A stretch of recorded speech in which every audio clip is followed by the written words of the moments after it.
Hello viewers, welcome back to my video. তো আশা করছি সকলে ভালো আছেন। আমি কিন্তু অনেক ভালো আছি।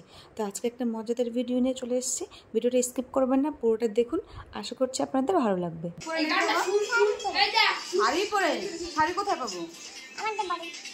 তোমাদের বাড়ি যাবো এখন আনতে। মা আমাকে ফোন করে বললে যে তোমাকে নিতে আসছে। হ্যাঁ চলো রেডি হয়ে বাড়ি যাবো। চলো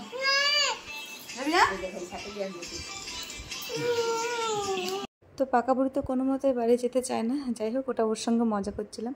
তো আজকে হচ্ছে আমাদের এখানে বারণী, মানে ওই বলতে পারেন যে মিনি ঠাকুরনগর, মানে মোটামুটি ওই ঠাকুরনগরের মতোই নাকি ভিড় হয়। তো আমি তো এতদিন মুখে শুনেছি, আজ আমি পাঁচ দেখলাম, আর দেখে সত্যি সত্যি আমি অবাক হয়ে গেছি। ঠাকুরনগরের ভিডিও তো ফেসবুক ইউটিউবে দেখেইছি কতটা ভিড় হয়। তো আমাদের এখানেও মোটামুটি তার থেকে কিন্তু কম না, 1000-1500 লোক তো হবেই। প্রচুর ভিড়, প্রচুর ভিড়। আর আজকে শুধু গান বাজনা হবে, খাওয়া দাওয়া হবে কালকে। তো আমরা বাড়ি থেকে খাওয়া দাওয়া করে সবাই মিলে চলে গেছি, দিদিরা জামাইবুরা সবাই মিলে গেছি ওখানে। একটুখানি ওখানে দাঁড়িয়ে গান বাজনা দেখার পর একটু প্রণাম টনাম করে নিয়ে তারপর ঢুকেছিলাম আমরা একটুখানি মেলায়। ওরা খেয়ে নিয়েছিল ফুচকা, আর পুচকি খেয়েছিল আইসক্রিম। ও তো আইসক্রিম ভালোবাসে, আপনারা যারা আমার ব্লগ দেখেন তারা তো জানেন। তো তারপর আমরা এখন চলে যাব বাড়িতে। আর এটা হচ্ছে পরের দিন।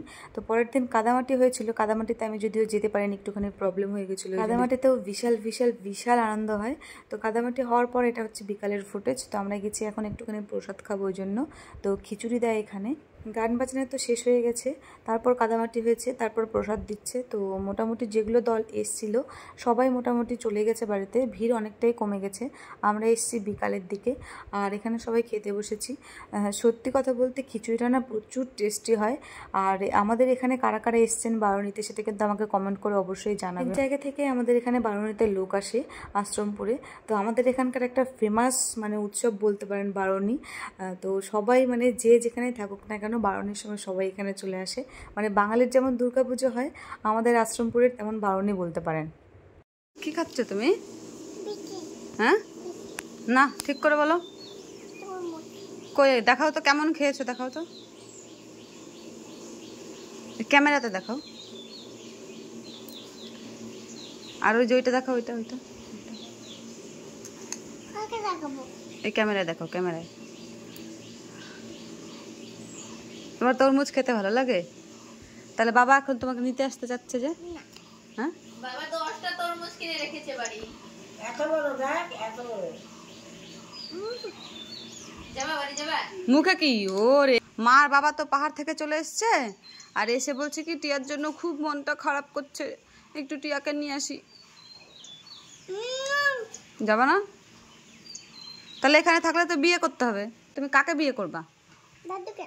হ্যাঁ এখানে আসলে পাকা বুড়ি কিছুতেই বাড়িতে যেতে চায় না।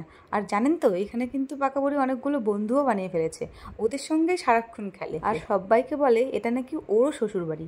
মিমির বাবাকে বিয়ে করে মিমির সঙ্গে শ্বশুরবাড়িতে থাকবে। মিমির বাবা মানে হচ্ছে আমার শ্বশুরের কথা বলে। আমার শ্বশুরকে বিয়ে করে শাড়ি পরে আমার শ্বশুরের সঙ্গে ও এখানেই থাকবে, এটাও ওর শ্বশুরবাড়ি।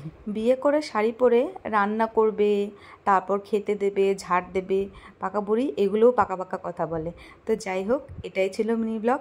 আশা করছি ভালো লাগলো। ভালো লাগলে একটা লাইক করে দেবেন। টাটা।